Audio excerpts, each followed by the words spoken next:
السلام علیکم ورحمۃ اللہ وبرکاتہ۔ بسم اللہ الرحمن الرحیم۔ ایک غریب بیوہ اماں اپنے معذور بیٹے کو ویل چیئر پر حج کروانے لے گئی۔ طواف کے دوران اچانک شدید رش بڑھ گیا اور ماں کے ہاتھ سے ویل چیئر چھوٹ گئی۔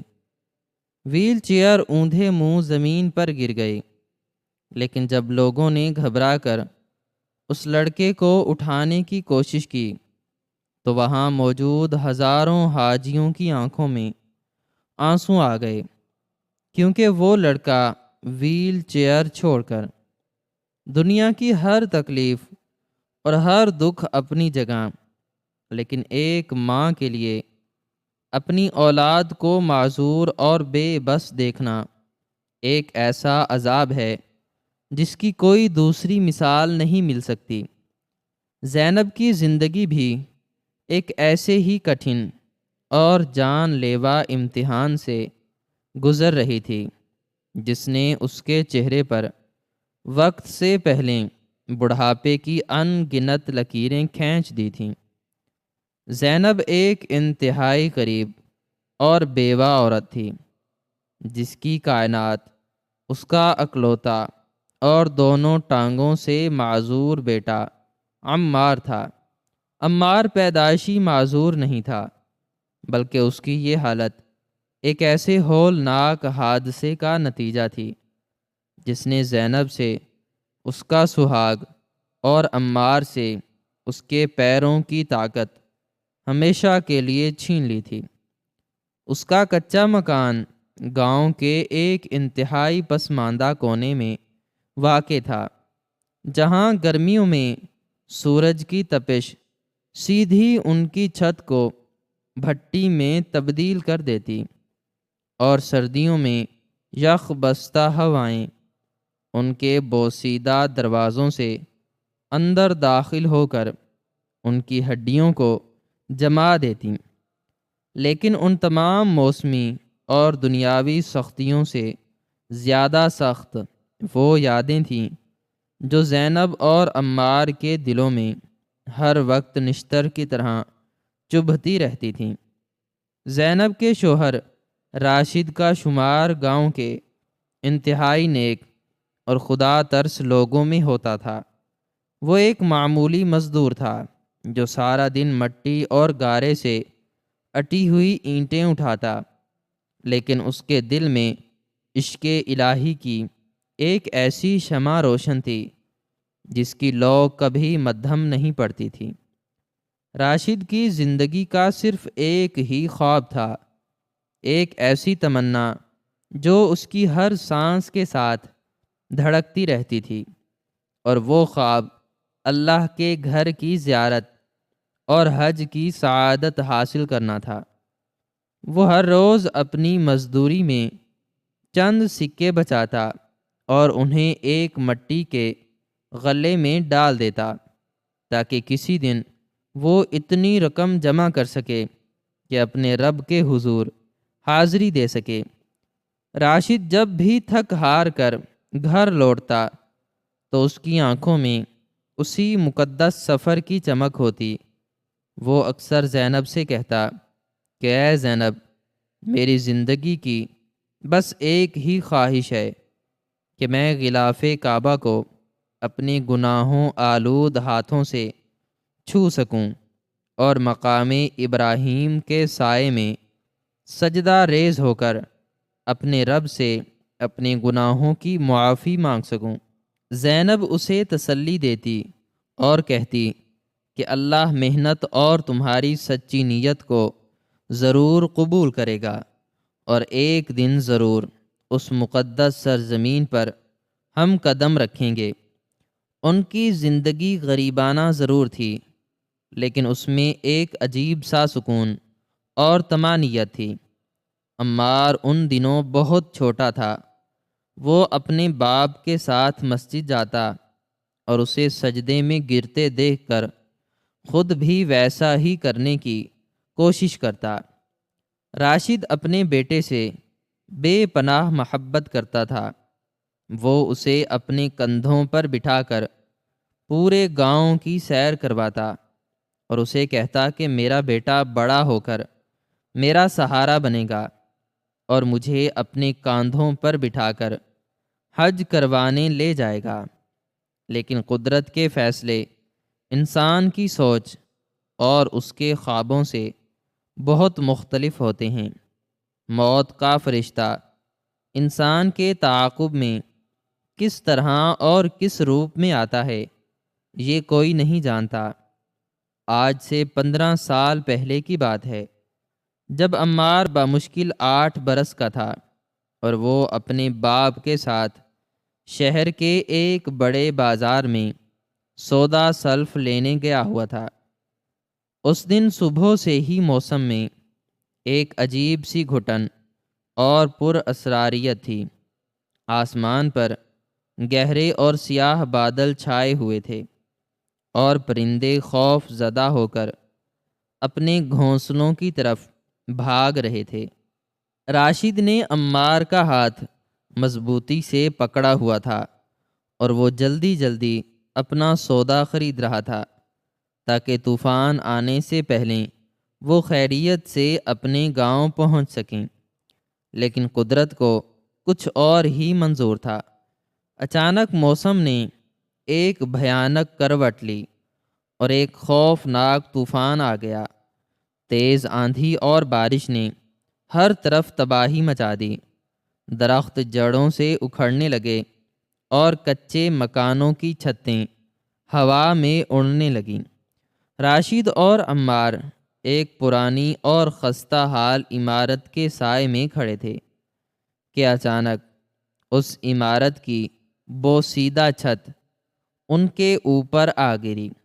اس قیامت خیز لمحے میں راشد نے اپنی جان کی پرواہ کیے بغیر اپنے جسم کو اپنے معصوم بیٹے کے اوپر گرا دیا تاکہ چھت کا ملبہ عمار تک نہ پہنچ سکے۔ راشد نے اپنی جان دے کر اپنے بیٹے کی جان تو بچا لی، لیکن وہ اس کے پیروں کو نہ بچا سکا۔ سیمنٹ اور پتھروں کا ایک بھاری حصہ عمار کی نازک ٹانگوں پر گرا اور انہیں ہمیشہ کے لیے بے جان کر گیا۔ زینب پر جب یہ خبر بجلی بن کر گری تو اسے لگا کہ اس کی دنیا ہمیشہ کے لیے تاریک ہو گئی ہے۔ وہ ننگے پاؤں دیوانہ وار اس شفا خانے کی طرف بھاگی جہاں اس کے شوہر اور بیٹے کو لے جایا گیا تھا۔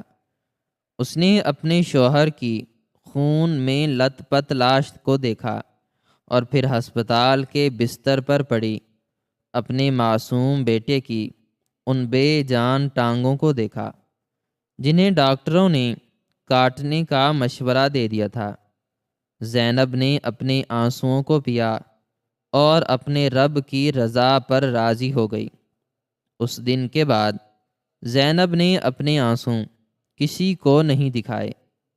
اس نے اپنے شوہر کی وفات کے بعد کسی کے آگے ہاتھ نہیں پھیلایا، بلکہ اس نے فیصلہ کیا کہ وہ محنت مزدوری کر کے نہ صرف اپنے بیٹے کا پیٹ پالے گی بلکہ اپنے مرحوم شوہر کے اس ادھورے خواب کو بھی پورا کرے گی جو وہ مٹی کے غلے میں چھوڑ کر گیا تھا۔ زینب کے لیے یہ فیصلہ کوئی آسان کام نہیں تھا۔ ایک جوان سال بیوہ جس کا سایہ چھن گیا اور جس کے پاس ایک معذور بچہ ہو، اس کے لیے معاشرے کی تلخ حقیقتوں کا سامنا کرنا کسی عذاب سے کم نہیں تھا۔ اس نے گاؤں کے امیر اور مالدار لوگوں کے گھروں میں جھاڑو پونچھا لگانا شروع کر دیا۔ وہ صبح منہ اندھیرے اٹھتی اور رات گئے تک دوسروں کے گھروں کی غلاظت صاف کرتی رہتی۔ وہ راتوں کو جاگ جاگ کر لوگوں کے کپڑے سیتی اور اس سے ملنے والی معمولی رقم میں سے اپنے شوہر کی اس امانت کے لیے پیسے بچاتی جو حج کے لیے مختص تھے۔ لوگ اس کا مذاق اڑاتے اور کہتے کہ اے زینب، تو کس دیوانے کے خواب کے پیچھے اپنی جوانی برباد کر رہی ہے۔ تو بمشکل 2 وقت کی روٹی پوری کرتی ہے، تو حج کے سفر کا خرچہ کیسے اٹھائے گی؟ یہ سفر تیرے جیسے غریبوں کے لیے نہیں ہے۔ تو ان پیسوں سے اپنے معذور بیٹے کا علاج کروا یا اس کے لیے کوئی کاروبار کھول دے۔ لیکن زینب کسی کی پرواہ نہیں کرتی تھی۔ اس کے کانوں میں ہر وقت اپنے شوہر کی وہی آواز گونجتی رہتی تھی کہ زینب، مجھے اللہ کے گھر جانا ہے۔ زینب کہتی کہ میرا اللہ بہت بڑا ہے، وہ نیتوں کو جانتا ہے اور وہ میرے شوہر کے اس ادھورے سفر کو ضرور مکمل کروائے گا۔ زینب کی راتیں اکثر اپنے شوہر کی قبر پر روتے ہوئے گزرتیں۔ وہ وہاں بیٹھ کر راشد سے باتیں کرتی اور اسے یقین دلاتی کہ وہ اس کا خواب مرنے نہیں دے گی۔ عمار جیسے جیسے بڑا ہو رہا تھا، اس کی خاموشی میں بے پناہ اضافہ ہوتا جا رہا تھا۔ وہ پہیے دار کرسی تک محدود ہو کر رہ گیا تھا۔ وہ سارا دن گھر کے دروازے پر بیٹھا گاؤں کے دوسرے بچوں کو بھاگتے دوڑتے اور کھیلتے ہوئے دیکھتا رہتا۔ اس کی آنکھوں میں ایک عجیب سا دکھ اور ایک ایسا راز چھپا ہوتا تھا جسے زینب بھی نہیں سمجھ پاتی تھی۔ حادثے کے کچھ عرصے بعد سے ہی عمار نے اپنے پاس ایک چھوٹی سی گٹھڑی رکھنا شروع کر دی تھی۔ یہ گٹھڑی ایک پرانے اور بوسیدہ کپڑے میں بندھی ہوئی تھی، جسے عمار ہر وقت اپنی گود میں رکھتا تھا۔ رات کو سوتے وقت وہ اسے اپنے سینے سے لگا کر سوتا اور دن کے وقت وہ اسے اپنی پہیے دار کرسی پر اپنی ٹانگوں کے اوپر مضبوطی سے تھامے رکھتا۔ زینب نے کئی بار اس گٹھڑی کے بارے میں پوچھنے کی کوشش کی، لیکن جب بھی وہ اسے ہاتھ لگانے لگتی، عمار تڑپ اٹھتا اور اس کی آنکھوں میں خوف اور بے بسی کے آنسو آ جاتے۔ وہ رو کر اپنی ماں سے کہتا کہ ماں، اسے مت چھونا، یہ میری جان ہے، میری دنیا ہے۔ زینب سمجھتی تھی کہ شاید حادثے کی وجہ سے اس کے بیٹے کے دماغ پر کوئی گہرا صدمہ گزرا ہے اور یہ گٹھڑی اس کی کسی نفسیاتی بیماری یا ضد کا حصہ ہے۔ اس لیے اس نے کبھی عمار سے زبردستی وہ گٹھڑی چھیننے کی کوشش نہیں کی۔ زینب کو لگتا تھا کہ اس کا معذور بیٹا شاید اس گٹھڑی میں اپنے کھلونے یا کوئی ایسی چیز چھپا کر رکھتا ہے جس سے اسے سکون ملتا ہے۔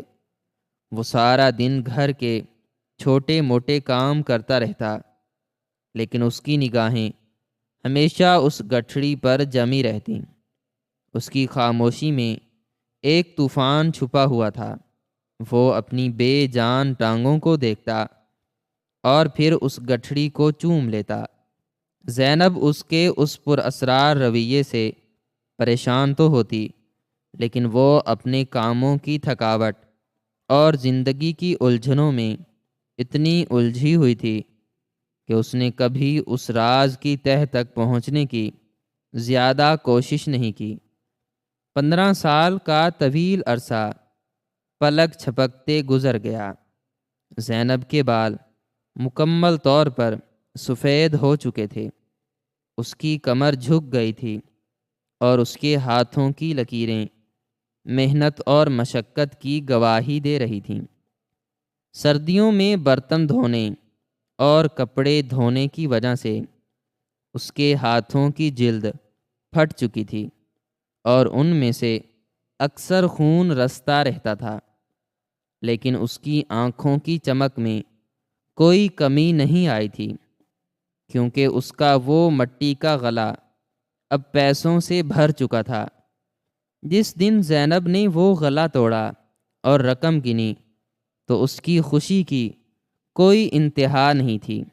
اس کے پاس اتنے پیسے جمع ہو چکے تھے کہ وہ اپنے شوہر کی اس امانت کو ادا کر سکے اور اپنے معذور بیٹے کو اللہ کے گھر کا طواف کروا سکے۔ عمار کے چہرے پر بھی اس دن ایک عجیب سی روحانی چمک تھی۔ وہ اپنی پہیے دار کرسی پر بیٹھا مسلسل اس گٹھڑی کو سہلا رہا تھا اور اس کی آنکھوں سے تشکر کے آنسو بہہ رہے تھے۔ زینب نے حج کے سفری محکمے میں اپنے اور عمار کے سفری کاغذات جمع کروائے۔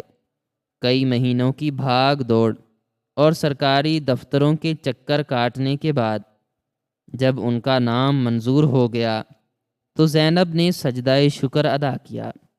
وہ دن بھی آ گیا جب انہیں اپنے گاؤں سے رخصت ہونا تھا۔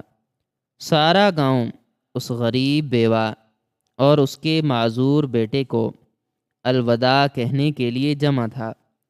ہر آنکھ اشکبار تھی، کیونکہ سب جانتے تھے کہ زینب نے اس مقدس سفر کے لیے اپنے خون کا ایک ایک قطرہ بہایا ہے۔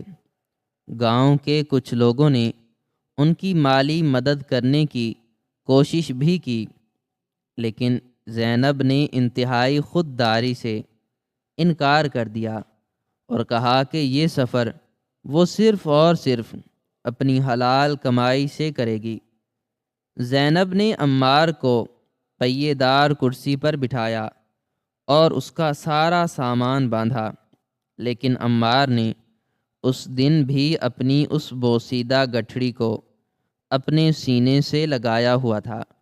زینب نے اسے پیار سے کہا کہ بیٹا، اب ہم اتنے مقدس سفر پر جا رہے ہیں، اس پرانی گٹھڑی کو یہیں چھوڑ دو۔ لیکن عمار نے نفی میں سر ہلاتے ہوئے اسے اور بھی مضبوطی سے پکڑ لیا اور کہا کہ ماں، یہ میرا سب سے قیمتی اثاثہ ہے، میں اسے اپنے رب کے حضور لے کر جاؤں گا۔ زینب نے مسکرا کر اس کے ماتھے کو چوما اور مزید کچھ نہیں کہا۔ ہوائی جہاز کا سفر عمار کے لیے ایک نیا اور حیرت انگیز تجربہ تھا۔ اس نے اپنی زندگی میں کبھی اتنا بڑا اڑنے والا جہاز نہیں دیکھا تھا، لیکن اس کی ساری توجہ صرف اس گٹھڑی پر مرکوز تھی۔ وہ راستے بھر مسلسل ہونٹوں میں کچھ دعائیں پڑھتا رہا اور آسمان کے بادلوں کو کھڑکی سے دیکھ کر اپنے رب کی بڑائی بیان کرتا رہا۔ جیسے ہی ان کا طیارہ مکہ کی مقدس سرزمین پر اترا، زینب اور عمار پر ایک عجیب سی رقت طاری ہو گئی۔ مکہ کی فضاؤں میں ایک ایسا روحانی سکون تھا جس نے ان کے 15 سال کے دکھوں اور تھکاوٹوں کو لمحہ بھر میں مٹا دیا تھا۔ ہوائی اڈے پر اترنے کے بعد وہ اپنے قافلے کے ساتھ اپنی قیام گاہ پر پہنچے۔ انہوں نے غسل کیا اور احرام باندھا۔ زینب نے سفید لباس زیب تن کیا اور عمار کو بھی اس کے احرام میں ملبوس کیا، لیکن عمار نے اس حالت میں بھی اس گٹھڑی کو نہیں چھوڑا۔ اس نے احرام کے اوپر سے اس گٹھڑی کو اپنی گود میں رکھ لیا۔ مکہ کی گرمی اپنے جوبن پر تھی، لیکن ان کے دلوں میں عشق کی جو ٹھنڈک تھی وہ اس گرمی پر حاوی تھی۔ زینب پہیے دار کرسی دھکیلتی ہوئی مسجد حرام کی طرف بڑھ رہی تھی۔ اس کے قدموں میں اتنی طاقت آ گئی تھی جیسے وہ کوئی جوان لڑکی ہو۔ اس کا دل تیزی سے دھڑک رہا تھا اور اس کی آنکھوں سے مسلسل آنسو بہہ رہے تھے۔ سنگ مرمر کے فرش کی چمک اور فضا میں پھیلی ہوئی عطر کی خوشبو نے ان کے دلوں کو موہ لیا تھا۔ جیسے ہی وہ حرم کی حدود میں داخل ہوئے اور ان کی پہلی نظر اور پہلی بار کعبے کی سیاہ اور پرجلال عمارت پر پڑی تو وہ دونوں وہیں رک گئے۔ کعبہ کی عظمت اور ہیبت نے ان کے دلوں پر ایک ایسا سحر طاری کر دیا کہ ان کے منہ سے الفاظ ادا نہیں ہو رہے تھے۔ زینب نے اپنے ہاتھ آسمان کی طرف بلند کیے اور دھاڑیں مار مار کر رونے لگی۔ وہ اپنے رب کے حضور اپنے شوہر کی مغفرت اور اپنے بیٹے کی سلامتی کی دعائیں مانگ رہی تھی۔ وہ کہہ رہی تھی کہ یا اللہ، میں نے اپنی زندگی کا سب سے بڑا وعدہ پورا کر دیا ہے، اب تو مجھ سے راضی ہو جا۔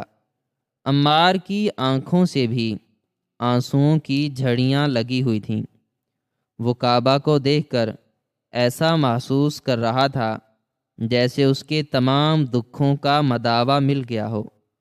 اس نے اپنی گٹھڑی کو چوما اور اسے سینے سے لگا کر سسکیوں سے رونے لگا۔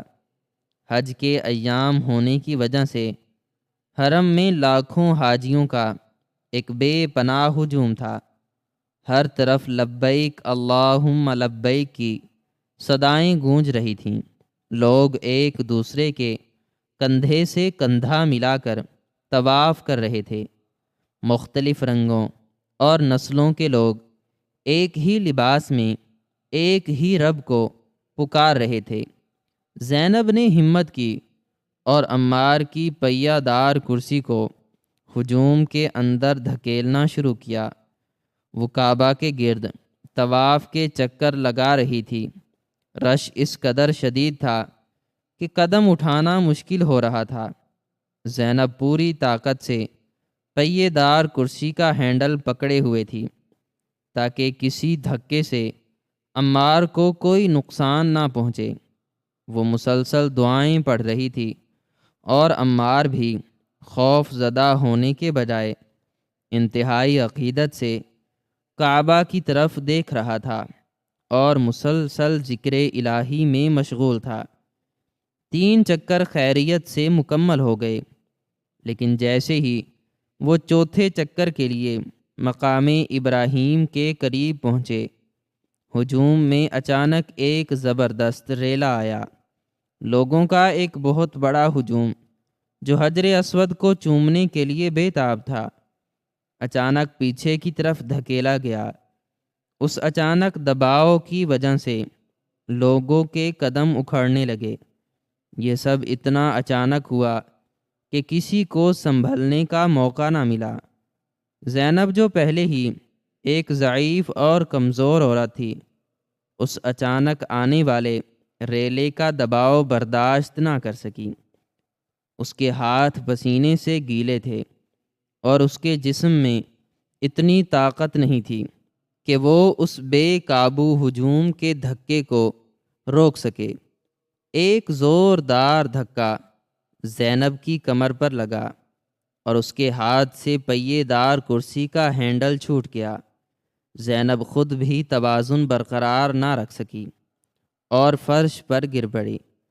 پہیے دار کرسی جس پر عمار بیٹھا ہوا تھا، ہینڈل چھوٹنے اور ہجوم کے دباؤ کی وجہ سے ایک دم سے بے قابو ہو گئی، اور اس سے پہلے کہ کوئی اسے سنبھال پاتا، وہ اوندھے منہ زمین پر الٹ گئی۔ عمار پہیے دار کرسی سے نکل کر فرش پر جا گرا اور پہیے دار کرسی اس کے اوپر آ گری۔ ہجوم میں ایک دم سے بھگ دڑ سی مچ گئی۔ زینب نے جب اپنے بیٹے کو زمین پر گرتے دیکھا تو اس کے حلق سے ایک دل خراش چیخ نکل گئی۔ اس کی آنکھوں کے سامنے اندھیرا چھا گیا۔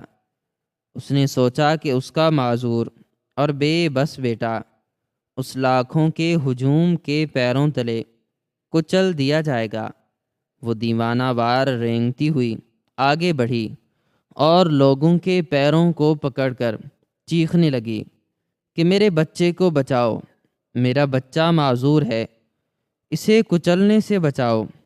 ارد گرد موجود حاجیوں نے جب ایک ضعیف عورت کی یہ دردناک چیخیں سنیں اور ایک معذور لڑکے کو زمین پر گرے دیکھا تو ان میں شدید گھبراہٹ پھیل گئی۔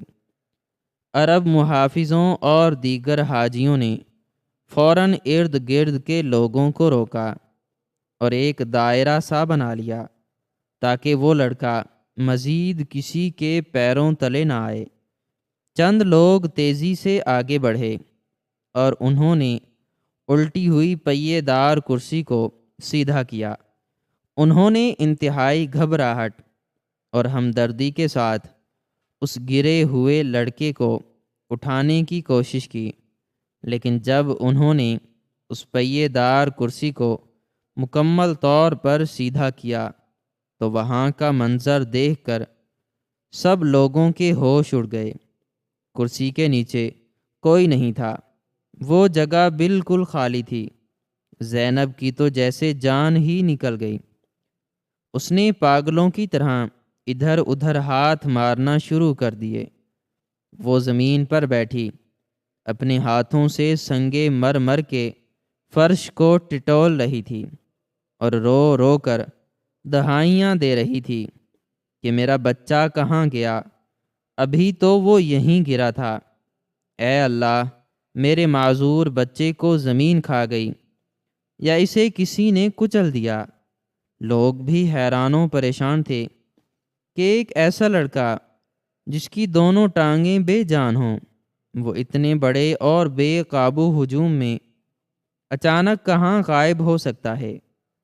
عرب محافظوں نے فوراً اپنی زبان میں ایک دوسرے کو ہدایات دیں اور ہجوم کو پیچھے ہٹانا شروع کیا تاکہ اس معذور لڑکے کو تلاش کیا جا سکے۔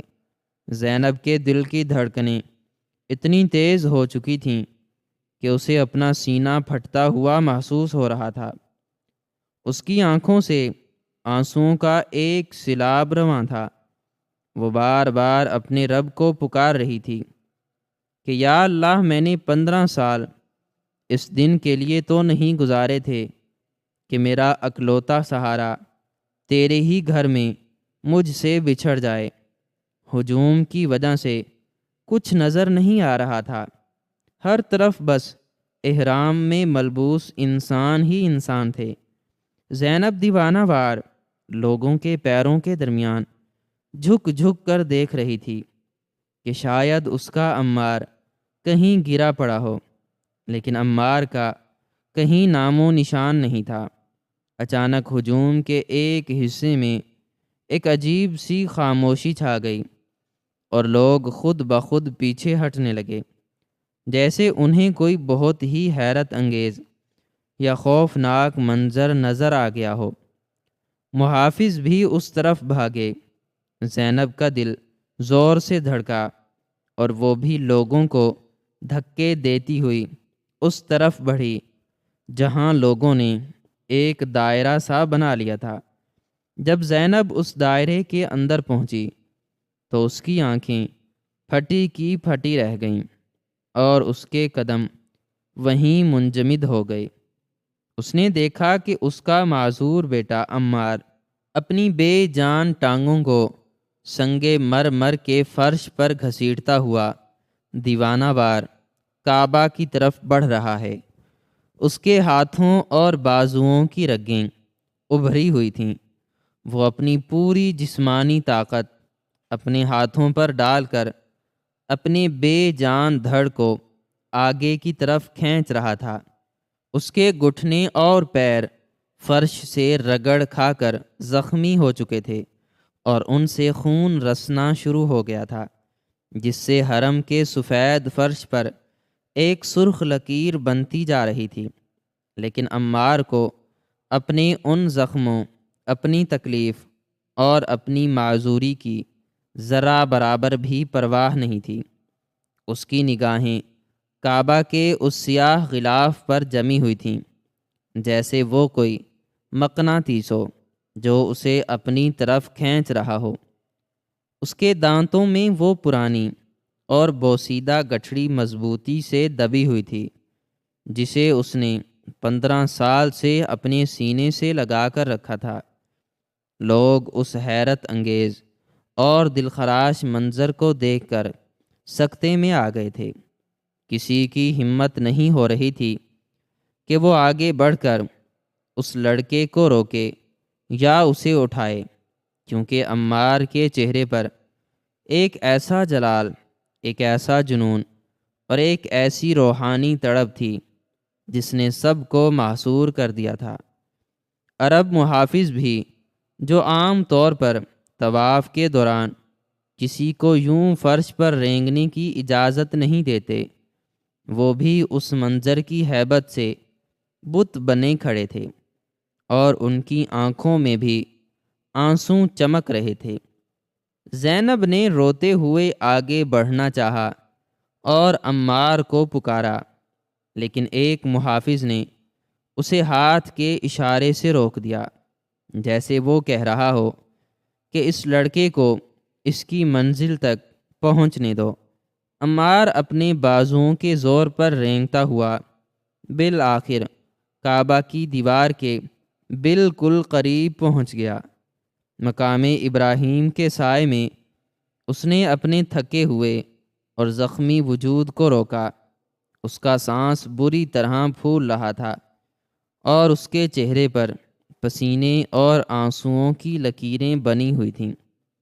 اس نے اپنے دانتوں سے اس گٹھڑی کو آزاد کیا اور اپنے کانپتے ہوئے خون آلود ہاتھوں سے اس پرانی اور بوسیدہ گٹھڑی کی گرہ کو کھولنا شروع کیا۔ ہزاروں حاجی جو طواف کر رہے تھے وہ سب رک گئے اور اس معذور لڑکے کی طرف دیکھنے لگے۔ ہر کوئی یہ جاننا چاہتا تھا کہ اس غریب لڑکے کی اس پر اسرار گٹھڑی میں ایسا کیا ہے جس کے لیے اس نے اپنی جان کی پرواہ کیے بغیر اور اپنی معذوری کو بھول کر کعبہ کی دیوار تک کا یہ کٹھن سفر رینگ کر طے کیا ہے۔ زینب بھی روتی ہوئی سب سے آگے کھڑی تھی۔ وہ بھی 15 سال سے اس راز کو جاننے کے لیے بے تاب تھی جو اس کا بیٹا اپنے سینے میں چھپائے ہوئے تھا۔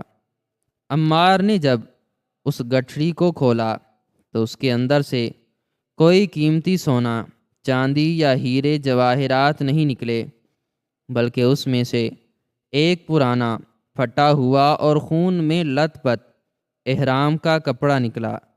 اس احرام کے کپڑے پر خون کے وہ سرخ دھبے اب وقت گزرنے کے ساتھ کالے پڑ چکے تھے، لیکن ان کی ہیبت اور ان کا دکھ آج بھی ویسا ہی تازہ تھا، اور اس احرام کے ساتھ ہی اس گٹھڑی میں سے کچھ پرانے سکے اور مٹی کے غلے میں جمع کیے گئے کچھ بوسیدہ نوٹ نکلے جو زمین پر بکھر گئے۔ یہ دیکھ کر سب لوگ حیران رہ گئے۔ عمار نے اس خون آلود احرام کو اپنے چہرے پر ملا اور دھاڑی مار مار کر رونے لگا۔ اس کے رونے کی آواز اتنی دردناک تھی کہ حرم میں موجود ہر شخص کی آنکھ سے آنسو بہنے لگا۔ عمار نے کعبہ کے غلاف کو اپنے ہاتھوں سے پکڑا اور اپنا ماتھا اس کی چوکھٹ پر رکھ کر انتہائی درد بھری آواز میں اپنے رب سے مخاطب ہو کر کہا کہ اے میرے پروردگار، اے کائنات کے مالک، میں جانتا ہوں کہ میں ایک معذور اور بے بس انسان ہوں۔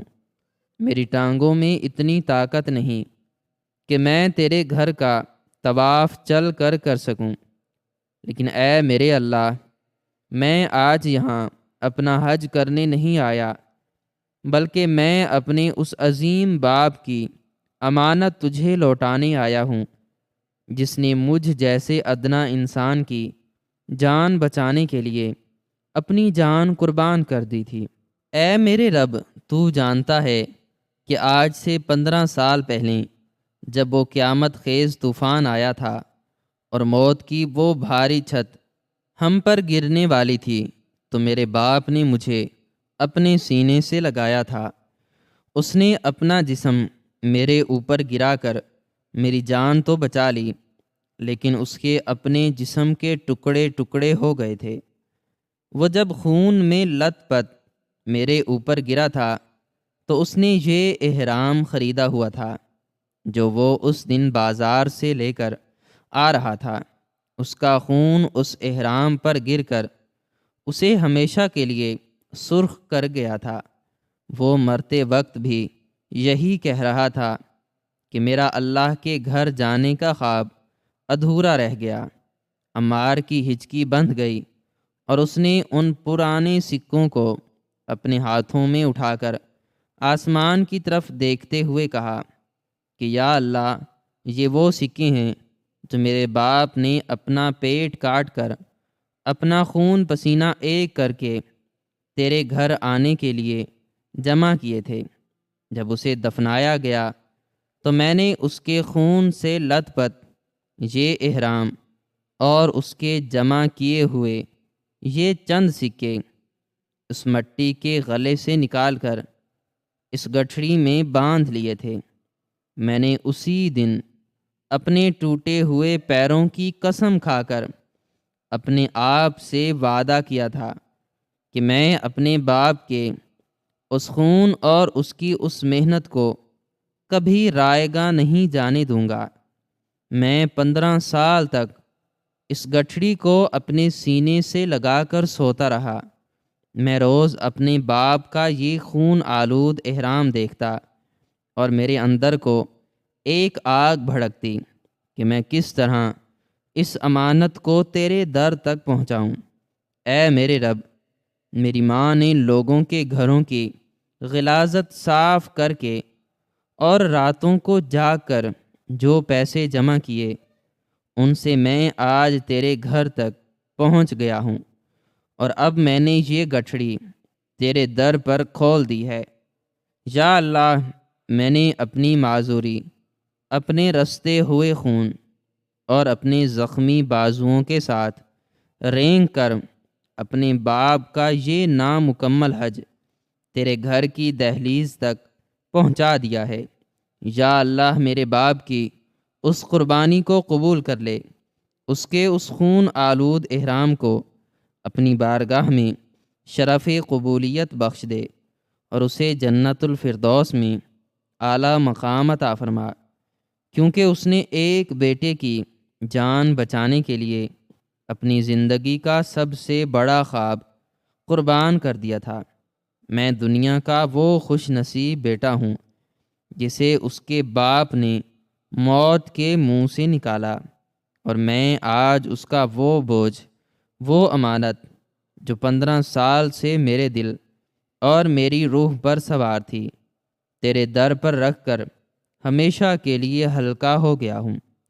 عمار کی یہ دل چیر دینے والی مناجات اور اس کا یہ دردناک اعتراف سن کر وہاں موجود ہزاروں حاجیوں کی آہیں نکل گئیں۔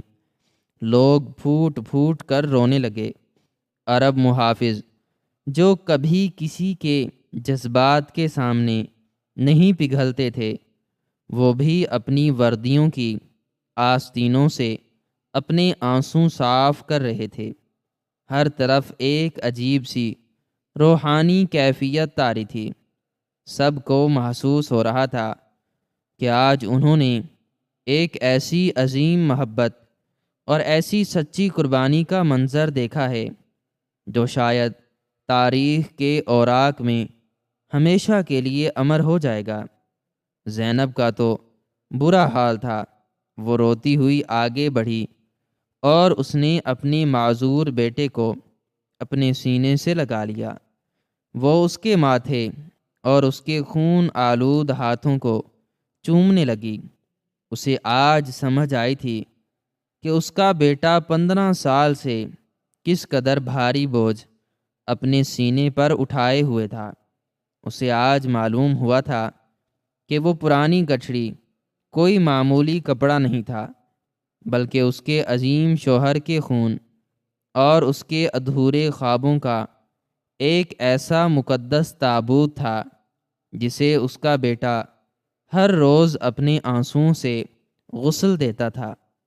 زینب نے روتے ہوئے آسمان کی طرف دیکھا اور کہا کہ اے راشد، آج تم آسمانوں سے دیکھ لو کہ تمہارے معذور بیٹے نے تمہاری قربانی کا کتنا عظیم حق ادا کیا ہے۔ تم نے اسے زندگی دی تھی اور اس نے تمہارے ادھورے خواب کو اللہ کے در پر لا کر تمہیں امر کر دیا ہے۔ آج تمہارا حج مکمل ہو گیا ہے اور تمہاری امانت اپنی منزل پر پہنچ گئی ہے۔ وہاں موجود حاجیوں نے جب اس غریب بیوہ اور اس کے معذور بیٹے کی یہ حالت دیکھی تو وہ سب ان کے گرد جمع ہو گئے۔ کوئی ان کے ہاتھ چوم رہا تھا تو کوئی ان کے ماتھے پر بوسہ دے رہا تھا۔ لوگوں نے ان پرانے سکوں کو تبرک کے طور پر چومنا شروع کر دیا، کیونکہ وہ جانتے تھے کہ یہ سکے دنیا کی کسی بھی دولت سے زیادہ قیمتی ہیں۔ یہ ایک سچے عاشق کے وہ آنسو تھے جو اس نے اپنے رب کے گھر جانے کے لیے جمع کیے تھے۔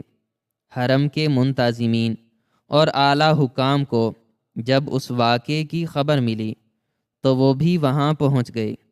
انہوں نے عمار اور زینب کو انتہائی عزت اور احترام کے ساتھ اٹھایا، انہیں زمزم کے پانی سے غسل کروایا اور ان کے زخموں پر مرہم رکھا۔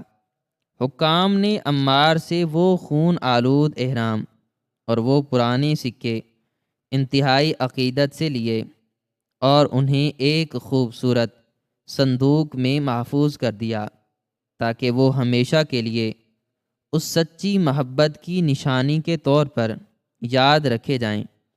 انہوں نے زینب اور عمار کو شاہی مہمان کا درجہ دیا اور ان کے حج کے تمام اخراجات اپنے ذمے لے لیے، لیکن زینب نے انتہائی انکساری سے انہیں شکریہ ادا کیا اور کہا کہ ہم غریب ضرور ہیں لیکن ہمارا رب بہت غنی ہے، اس نے ہماری محنت کو قبول کر لیا ہے اور ہمیں کسی اور چیز کی ضرورت نہیں ہے۔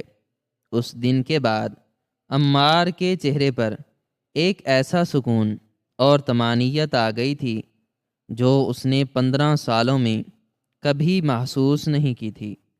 وہ اب خاموش نہیں رہتا تھا بلکہ وہ مسکراتا اور لوگوں سے باتیں کرتا۔ اس نے اپنے باپ کی امانت کو اس کے اصل حقدار تک پہنچا دیا تھا اور اب اس کی روح ہر قسم کے بوجھ سے آزاد ہو چکی تھی۔ جب وہ دونوں اپنا حج مکمل کر کے واپس اپنے گاؤں پہنچے تو ان کی زندگی میں ایک ایسا نور آ چکا تھا جس نے ان کی تمام غریبی اور تمام دکھوں کو روشن کر دیا تھا۔ لوگ دور دور سے ان کی زیارت کے لیے آتے اور ان سے دعائیں کرواتے، کیونکہ سب جانتے تھے کہ یہ وہ عظیم ماں بیٹا ہیں جن کی قربانی اور جن کے سچے جذبے نے اللہ کے گھر میں ہزاروں لوگوں کو رلا دیا تھا۔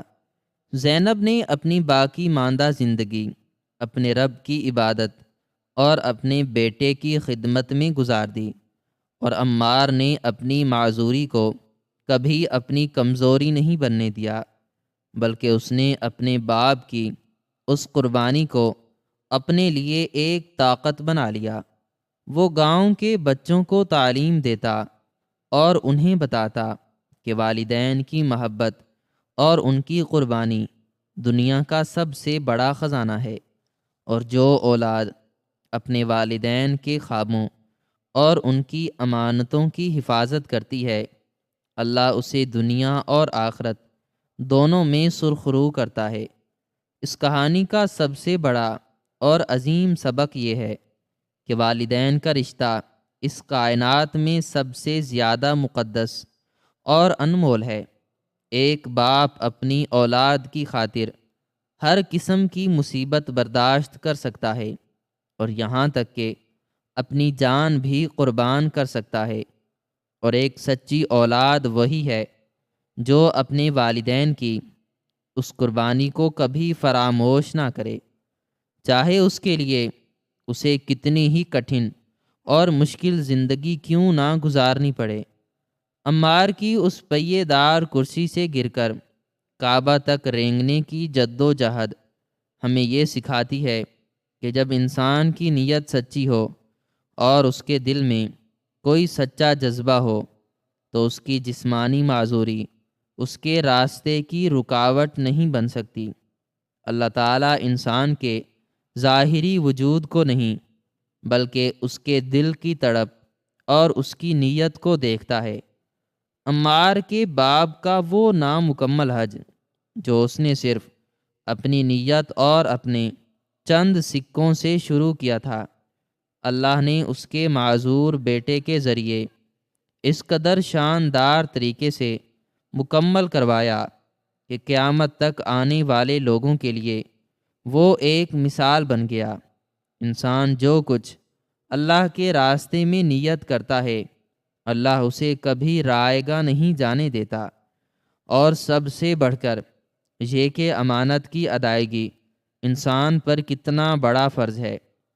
عمار نے 15 سال تک اس گٹھڑی کو اپنے سینے سے لگا کر جس طرح اس امانت کی حفاظت کی، وہ ہمیں یہ درس دیتا ہے کہ ہمیں بھی اپنے والدین کے خوابوں، ان کی نیک تمناؤں اور ان کی دی ہوئی امانتوں کی اسی طرح حفاظت کرنی چاہیے، کیونکہ اسی میں ہماری دنیاوی اور اخروی کامیابی کا راز پوشیدہ ہے۔ اور جب ہم سچے دل سے اپنے رب کے حضور اپنے گناہوں اور اپنی کمزوریوں کا اعتراف کرتے ہیں تو اللہ کی رحمت جوش میں آ کر ہمیں اپنے دامن میں چھپا لیتی ہے، جیسے اس نے عمار اور زینب کو اپنے گھر میں ایسی عزت اور ایسا مقام عطا کیا جو دنیا کے بڑے بڑے بادشاہوں کو بھی نصیب نہیں ہوتا۔ اور یہی سچی محبت، سچی لگن اور سچی قربانی کا وہ لازوال سفر ہے جو ہمیشہ زندہ رہتا ہے اور دلوں کو منور کرتا رہتا ہے۔ والدین کی محبت اور ان کی لازوال قربانی اس کائنات کا سب سے انمول اور مقدس رشتہ ہے۔ ایک باپ اپنی اولاد کی زندگی بچانے کی خاطر اپنے سب سے بڑے خواب اور اپنی جان تک کو خوشی سے قربان کر دیتا ہے، اور ایک سچی نیک اولاد وہی ہے جو اپنے والدین کی اس عظیم قربانی کو کبھی فراموش نہ کرے بلکہ اپنی پوری زندگی ان کے ادھورے خوابوں کی تکمیل کے لیے وقف کر دے۔ عمار کی اس بے مثال جد و جہد سے ہمیں یہ لازوال پیغام ملتا ہے کہ اگر انسان کے دل میں سچی تڑپ اور خلوص موجود ہو تو کوئی بھی جسمانی معذوری یا دنیاوی مجبوری اس کے راستے کی رکاوٹ نہیں بن سکتی۔ معذوری صرف جسم کی ہوتی ہے، روح اور ارادوں کی نہیں۔